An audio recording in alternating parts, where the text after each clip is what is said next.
तो चलिए जानते हैं आज की मुख्य हेडलाइंस। इन राज्यों में नए दिशा निर्देश हुए जारी। 31 दिसंबर तक लॉकडाउन।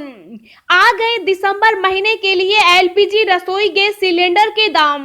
सरकार का बड़ा ऐलान, न परीक्षा और न ही इंटरव्यू, इनको सीधे मिलेगी सरकारी नौकरी। लॉकडाउन के डर से प्रवासी मजदूर फिर लौटने लगे गांव, बोले यहीं रहकर करेंगे काम। धरने पर बढ़ती जा रही किसानों की संख्या, प्रदर्शन कर सरकार को दी चेतावनी। रेलवे का बड़ा तोहफा, 31 दिसंबर तक मिलेगी स्पेशल ट्रेनों की सुविधा। बीपीएल राशन कार्ड को लेकर सरकार की बड़ी घोषणा। कंटेनमेंट जोन में जारी रहेगी सख्ती, जाने आज से 31 दिसंबर तक किसकी अनुमति, किस पर है रोक। कोरोना वैक्सीन पर बड़ी खुशखबरी, जल्द लगेगा टीका। जी हां दोस्तों, और भी बहुत बड़ी काम की खबरें निकल कर आ रही है, इसलिए वीडियो को लास्ट तक जरूर देखना। तो चलिए जानते हैं एक एक करके तमाम बड़ी खबरों को। पर इससे पहले अभी तक आपने इस वीडियो को लाइक नहीं किया तो लाइक कर दीजिए। तो चलिए वीडियो स्टार्ट करते हैं।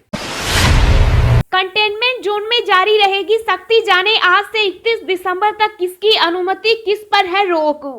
जी हां, देश के कई हिस्सों में हाल के दिनों में कोरोना वायरस के मामलों में बढ़ोतरी देखी गई है। इसी के चलते वायरस के प्रसार को रोकने के लिए राज्य सरकार अलग अलग तरीके अपना रही है। जैसे कई जगह नाइट कर्फ्यू लगाने का फैसला किया गया, कहीं स्कूलों को आगे भी बंद रखने का निर्णय लिया गया। सार्वजनिक स्थानों पर मास्क नहीं पहनने और सोशल डिस्टेंसिंग के नियमों का पालन नहीं करने पर भी जुर्माने का प्रावधान है। गृह मंत्रालय द्वारा भी दिशा निर्देश जारी किए गए, जो आज से 31 दिसंबर तक लागू रहेंगे। कंटेनमेंट जोन में सिर्फ आवश्यक गतिविधियों के लिए ही अनुमति दी जाएगी। स्थानीय जिला पुलिस और निगम प्रशासन को यह सुनिश्चित करने के लिए जवाबदेह बनाया जाएगा कि सुझाए गए रोकथाम के उपायों का सख्ती से पालन किया जाए। यात्रियों के लिए अंतर्राष्ट्रीय हवाई यात्रा गृह मंत्रालय की अनुमति के अनुसार संचालित होगी। सिनेमा हॉल और रंगमंच 50% क्षमता के साथ खुलेंगे। राज्य और केंद्र शासित प्रदेश कोविड-19 का प्रसार रोकने के लिए स्थानीय प्रतिबंध लगा सकते हैं, जिसमें रात के कर्फ्यू जैसे प्रतिबंध शामिल हैं। आ गए दिसंबर महीने के लिए एलपीजी रसोई गैस सिलेंडर के रेट्स। जी हां, देश भर में बढ़ती महंगाई के बीच सरकारी तेल कंपनियों ने रसोई गैस की कीमतों में दिसंबर महीने में भी राहत दी है। 1 दिसंबर 2020 को भी घरेलू रसोई गैस सिलेंडर के रेट्स में कोई बदलाव नहीं हुआ। इसके पहले अक्टूबर और नवंबर महीने में भी एचपीसीएल, बीपीसीएल, आईओसी ने रसोई गैस सिलेंडर के दाम में कोई बदलाव नहीं किया था। हालांकि 19 किलोग्राम वाले कमर्शियल गैस सिलेंडर के दाम में 55 रुपए तक का इजाफा हुआ है। इसके पहले अंतिम बार 14 किलोग्राम वाले रसोई गैस सिलेंडर के दाम में जुलाई 2020 को 4 रुपए की बढ़ोतरी की गई थी। लॉकडाउन के डर से प्रवासी मजदूर फिर लौटने लगे गांव, बोले यहीं रहकर करेंगे काम। जी हां, देश में शुरू हुई कोरोना की दूसरी लहर ने उन मजदूरों को फिर दहला दिया है जो मजदूरी के लिए अपने घर से दूर अन्य प्रदेशों में हैं। लॉकडाउन के डर से यह मजदूर फिर अपने अपने घरों की ओर लौटने लगे हैं। गुजरात, महाराष्ट्र, राजस्थान और दिल्ली की ओर से रोजाना सैकड़ों मजदूर बसों के माध्यम से लौट रहे हैं। दरअसल पिछली बार कोरोना संक्रमण पर काबू पाने के लिए 22 मार्च को अचानक सरकार ने लॉकडाउन कर दिया था। इस दौरान प्रवासी मजदूरों को घर लौटने के लिए काफी संघर्ष करना पड़ा था। उस समय से सबक लेते हुए इस बार लोग उन परेशानी से बचने के लिए पहले ही अपने घर की ओर लौटने लगे हैं। धरने पर बढ़ती जा रही किसानों की संख्या, प्रदर्शन कर सरकार को दी चेतावनी। हरियाणा के किसानों व गायकों ने भी दिया समर्थन। जी हां, कृषि कानूनों को रद्द कराने की मांग को लेकर चल रहे आंदोलन में किसानों की संख्या बढ़ती जा रही है। हर रोज हजारों की संख्या में जत्थे रोहतक दिल्ली रोड पर NH9 पर शामिल हो रहे हैं। किसानों का जमावड़ा अब टीकरी बॉर्डर से लेकर रोहतक की तरफ बाईपास पर 20 किलोमीटर के आसपास पहुंच गया। रोजमर्रा की एक लेन पर किसानों के ट्रैक्टर ट्रॉलियां ही दिखाई दे रही है। किसानों के जत्थे अब महिलाओं की संख्या में भी बढ़ रहे हैं। महिलाएं खाना बनाने व कपड़े धोने के अलावा प्रदर्शन और नारेबाजी करने में भी हाथ बटा रही है। BSF का 56वां स्थापना दिवस, PM मोदी ने दी शुभकामनाएं। भारत को BSF पर गर्व, शाह बोले सैल्यूट। जी हां, देश के सीमा सुरक्षा बल ने मंगलवार को अपना 56वां स्थापना दिवस मनाया। इस मौके पर प्रधानमंत्री नरेंद्र मोदी और केंद्रीय गृह मंत्री अमित शाह ने BSF के जवानों और उनके परिवारों को शुभकामनाएं प्रेषित की। PM मोदी ने बधाई देते हुए कहा कि भारत को देश की अंतर्राष्ट्रीय सीमा की सुरक्षा करने वाले इस बल पर गर्व है। PM मोदी ने ट्वीट करते हुए कहा, BSF के स्थापना दिवस के विशेष अवसर पर उसके कर्मियों और उनके परिवारों को शुभकामनाएं। BSF ने एक बहादुर बल के तौर पर अपनी पहचान बनाई है, जो देश की रक्षा करने और प्राकृतिक आपदाओं के दौरान नागरिकों की सहायता करने की अपनी प्रतिबद्धता पर अडिग है। भारत को BSF पर गर्व है। वहीं केंद्रीय गृह मंत्री अमित शाह ने भी BSF की स्थापना दिवस पर शुभकामनाएं दी हैं। शाह ने कहा, सीमा सुरक्षा बल के 56वें स्थापना दिवस पर मैं बल के सभी बहादुर सैनिकों को उनकी सेवा और राष्ट्र के प्रति समर्पण के लिए सैल्यूट करता हूं। दोस्तों, अगली खबर जानने से पहले आपसे एक रिक्वेस्ट है कि इस वीडियो को बनाने में मुझे बहुत ज्यादा मेहनत लगती है, तो इस मेहनत के लिए वीडियो को एक छोटा सा लाइक जरूर करें। केंद्र द्वारा बातचीत के लिए हरियाणा को नहीं भेजा गया निमंत्रण, किसानों ने कहा हम सरकार की मंशा से वाकिफ। जी हां, केंद्र द्वारा किसानों को मीटिंग के लिए भेजे गए पत्र में हरियाणा के किसानों का नाम नहीं लिखा गया है और हरियाणा के किसानों को मीटिंग के लिए नहीं बुलाया गया। वहीं इस मामले को लेकर हरियाणा के किसान जत्थेबंदियों का कहना है कि यह सरकार की मंशा है कि वो किसानों में मतभेद पैदा करना चाहती है। किसान जत्थेबंदियों का कहना है कि पंजाब हरियाणा में भाई भाई का रिश्ता है और अगर पंजाब के किसान दिल्ली में सरकार से बात कर रहे हैं तो उन्हें कोई समस्या नहीं है, लेकिन वो सरकार की मंशा को अच्छे से जानते हैं। सरकार दोनों राज्यों के किसानों में इस तरह करके मतभेद पैदा करने की कोशिश कर रही है और हम सरकार की इस चाल को कामयाब नहीं होने देंगे। यूपी सरकार का बड़ा ऐलान, न परीक्षा और न ही इंटरव्यू, इनको सीधे मिलेगी सरकारी नौकरी। जी हां, उत्तर प्रदेश की योगी सरकार ने बड़ा ऐलान किया है। योगी सरकार ने यूपी रोडवेज में लंबे समय से संविदा पर काम कर रहे ड्राइवरों और कंडक्टरों को स्थायी सरकारी नौकरी देने का ऐलान किया। ऐसे में यूपी रोडवेज में काम करने वाले इन कर्मचारियों को बड़ी राहत मिलेगी। BPL राशन कार्ड को लेकर मुख्यमंत्री की बड़ी घोषणा। जी हां, हरियाणा के मुख्यमंत्री मनोहर लाल खट्टर द्वारा आज एक कार्यक्रम में BPL राशन कार्ड की लिमिट के बारे में घोषणा की।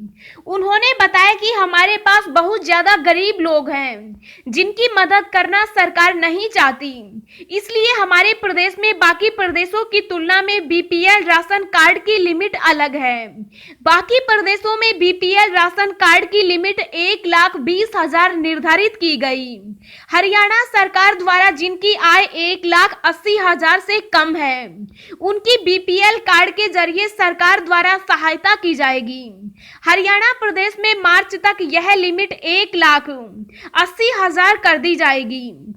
सरकार द्वारा सभी कार्यों की योजना बनाई गई है, जिसे मार्च तक लागू कर दिया जाएगा। राजस्थान में नए दिशा निर्देश हुए जारी, 31 दिसंबर तक लॉकडाउन। जी हां, कोरोना महामारी के कारण राजस्थान में बढ़ रहे संक्रमितों की संख्या को देखते हुए राजस्थान गृह विभाग ने नया दिशा निर्देश जारी कर दिया। इस दिशा निर्देश के मुताबिक अब 31 दिसंबर तक कंटेनमेंट जोन में लॉकडाउन लगाया जाएगा। वहीं 5 अन्य जिलों में कर्फ्यू लगाया जाएगा। बता दें कि पहले भी कुछ जिलों में नाइट कर्फ्यू लगाया गया था। इसी के साथ कुल 13 जिलों में नाइट कर्फ्यू लागू कर दिया गया। यहाँ रात 8 बजे से सुबह 6 बजे तक कर्फ्यू लागू रहेगा। इस कारण इस बीच सभी दफ्तर, बाजार इत्यादि बंद रहेंगे। वहीं 31 दिसंबर तक स्कूल, कॉलेज, कोचिंग सेंटर को बंद रखा जाएगा। कंटेनमेंट जोन घोषित करने का काम जिला प्रशासन का होगा। जिस भी क्षेत्र में कोरोना संक्रमित मामले मिलेंगे, उस क्षेत्र को जिला प्रशासन कंटेनमेंट जोन घोषित कर सकता है। इसका दायरा 100 मीटर से 1 किलोमीटर तक हो सकता है। इस दौरान कंटेनमेंट जोन में केवल आवश्यक व जरूरत की वस्तुओं को ही खरीदा और बेचा जा सकेगा। पेंशनरों द्वारा जीवन प्रमाण प्रस्तुत करने की समय सीमा बढ़ाई गई। जी हां, रिटायरमेंट फंड बॉडी ईपीएफओ ने पेंशनरों द्वारा जीवन प्रमाण पत्र जमा करने की समय सीमा 28 फरवरी तक बढ़ा दी है। यह एक ऐसा कदम जिसमें 35 लाख से अधिक व्यक्तियों को लाभ होगा, जो कोरोना वायरस महामारी के कारण नवंबर तक दस्तावेज जमा नहीं कर सकते थे। जो पेंशनर्स 30 नवंबर की समय सीमा के भीतर अपना जीवन प्रमाण पत्र जमा नहीं कर पाए, उन्हें फरवरी तक हर महीने पेंशन मिलेगी। E commerce company Amazon Bharat में कर्मचारियों को देगी 6,300 रुपए तक का खास बोनस। जी हां, e commerce company Amazon Bharat में अपने कर्मचारियों को 6,300 रुपए तक का विशेष पहचान बोनस देगी। यह कंपनी के विदेशों में अपने कर्मचारियों को दिए गए बोनस के अनुरूप ही है। कंपनी के वरिष्ठ उपाध्यक्ष ने कहा कि कंपनी के भारतीय परिचालन में काम कर रहे पूर्णकालीन कर्मचारियों को 6,300 रुपए तक और पार्ट टाइम कर्मचारियों को 3,150 रुपए तक का विशेष बोनस दिया जाएगा। यह बोनस 16 अक्टूबर से 13 नवंबर के बीच नौकरी पर रखे गए योग्य कर्मचारियों को दिया जाएगा। बिहार को रेलवे का बड़ा तोहफा, 31 दिसंबर तक मिलेगी पूजा स्पेशल ट्रेनों की सुविधा। जी हां, देश के सभी स्थानों के लिए ट्रेनों का परिचालन बंद ही है, लेकिन दिवाली और छठ जैसे त्योहारों के लिए रेलवे ने विशेष पूजा स्थल ट्रेनों का परिचालन शुरू किया था। अब रेलवे ने घोषणा की है कि बिहार की ओर जाने वाली कुछ पूजा स्पेशल ट्रेनों का परिचालन 31 दिसंबर तक भी जारी रहेगा। दूसरी स्पेशल ट्रेनों की तरह इन गाड़ियों में सभी कोच आरक्षित श्रेणी के होंगे। कोरोना वैक्सीन पर बड़ी खुशखबरी, जल्द लगेगा टीका। जी हां, दुनिया भर में कोरोना वायरस तेजी से फैल रहा है। अब लोगों को कोरोना वायरस की वैक्सीन का इंतजार है। अब इसे लेकर एक बड़ी खुशखबरी सामने आई है। अमेरिका की दवा कंपनी मॉडर्ना ने अपनी कोविड-19 वैक्सीन का इमरजेंसी में इस्तेमाल करने की यूएस एफडीए और यूरोपीय मेडिसिन एजेंसी से इजाजत मांगी है। मॉडर्ना ने अपनी कोरोना वायरस वैक्सीन के 94.4% प्रभावी होने का दावा किया है। केंद्रीय स्वास्थ्य मंत्री ने रेल यात्रियों को बांटे मास्क और साबुन। कोविड-19 को लेकर कही ये अहम बात। जी हां, भले ही भारत ने कोरोना वायरस से जंग लड़ने में बड़ी सफलता हासिल कर ली है, लेकिन लड़ाई अभी बाकी है। प्रधानमंत्री नरेंद्र मोदी लगातार देशवासियों से कोविड-19 के खिलाफ लड़ाई में 3 बातों का खास ख्याल रखने की अपील कर रहे हैं। इनमें पीएम मोदी लोगों से 2 गज की दूरी, फेस मास्क पहनने रहना और बार-बार साबुन या सैनिटाइजर से हाथ धोते रहने को कहा है। आज केंद्रीय स्वास्थ्य व परिवार कल्याण मंत्री डॉक्टर हर्षवर्धन ने भी लोगों से इन बातों का खास ध्यान रखने को कहा। स्वास्थ्य मंत्री डॉक्टर हर्षवर्धन ने आज पुरानी दिल्ली रेलवे स्टेशन पहुंचकर रेल यात्रियों, रेलवे कर्मचारियों और कुलियों को मास्क व साबुन बांटे। दुनिया के सबसे अधिक प्रदूषित शहरों में पाकिस्तान का लाहौर नंबर 1 पर और भारत का ये शहर दूसरे नंबर पर। देखें पूरी लिस्ट। जी हां, कोरोना महामारी के प्रकोप के बीच भारत देश के लिए एक और चिंतित कर देने वाली खबर सामने आई है। देश की राजधानी दिल्ली दुनिया के सभी शहरों में दूसरे नंबर पर सबसे प्रदूषित शहर है। अमेरिकी वायु गुणवत्ता सूचकांक के आंकड़ों के अनुसार पाकिस्तान का सांस्कृतिक राजधानी लाहौर दुनिया के सबसे प्रदूषित शहरों की सूची में नंबर 1 पर है।